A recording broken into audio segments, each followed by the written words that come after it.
ఇగో ఈ కారులో చూస్తున్నారు కదా, స్వామీజీ వచ్చిండు. అబ్బా, ఏ స్వామీజీ, పూలందరూ జల్లుతున్నారు, ఏంటి విషయమని అనుకుంటున్నారా? అయితే మన ఆర్ఎస్ఎస్ 100 సంవత్సరాలు స్థాపించి ఈ రోజుకి పూర్తయింది కాబట్టి, అంటే ఈ సంవత్సరానికి పూర్తయింది కాబట్టి, ఇక యావత్ తెలంగాణ రాష్ట్ర వ్యాప్తంగా ఉన్నటువంటి అన్ని గ్రామాలలో మన హిందూ సమ్మేళన కార్యక్రమ ఉత్సవాలు నడుస్తున్నాయి కదా. అందులో భాగంగానే ఈరోజు మన స్వామీజీ అయినటువంటి పూజ్యశ్రీ శ్రీ కమలానంద భారత స్వామీజీ వచ్చేసిండ్లు. ఇక భువనేశ్వర పీఠాధిపతులు అన్నమాట.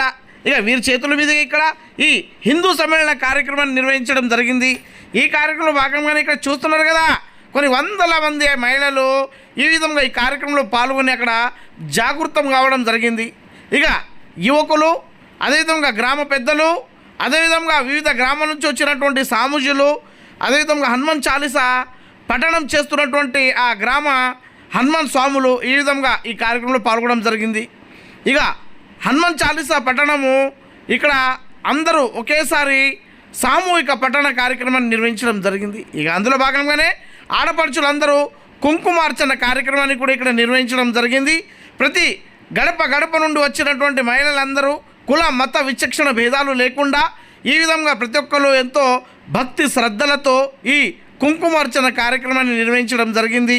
ఇక మంగళ హారతులతో, అదేవిధంగా ఇక్కడ ఈ మంగళ సూత్రానికి, అదేవిధంగా ఇక్కడ ఈ కలశానికి ఇక్కడ హారతి కార్యక్రమాన్ని ఇచ్చి ఇక దీర్ఘ సుమంగళిగా జీవించాలి అన్న ఉద్దేశంతో అక్కడ ఉన్నటువంటి అమ్మవారికి కావచ్చు, అక్కడ ఉన్నటువంటి ముక్కోటి దేవతలకు ఈ విధంగా హారతి ఇచ్చి మొక్కుకోవడం జరిగింది.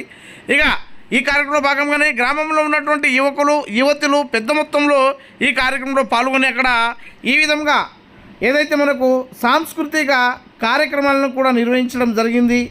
ఇక గ్రామంలో ఉన్నటువంటి మనకు ఏదైతే హిందూ ఉత్సవ ఈ సమ్మేళన కార్యక్రమాన్ని నిర్వహించిందో ఆ కార్యక్రమానికి గాను వక్తలకు కూడా బయట నుండి వచ్చి ఆడ ఉన్నటువంటి ఆడపిల్లలపైన దాడుల గురించి ఖండిస్తూ ముందుకెళ్లలో సూచించడం జరిగింది. ఇక పెద్ద మనుషులు చూస్తున్నారు కదా, కంటి ఆపరేషన్ అయినా కూడా కన్ను కనిపించకపోయినా హిందువులన్నా అక్కడ సాంస్కృతులన్నా ఈ సమ్మేళనం అన్న ఎంత ప్రేమ ఉన్నదో, అందుకే కంటి ఆపరేషన్ అయినా కూడా కన్ను కనిపించకపోయినా గుడ్డి కన్ను ఉన్న వచ్చి చూస్తున్నాడు. గడపలోని కులం గడప దాటుతే హిందువులం అనే నినాదంతో ఇక్కడ అందరు కలిసిమెలిసి ఈ సమ్మేళనాన్ని నిర్వహించుకోవడం జరిగింది.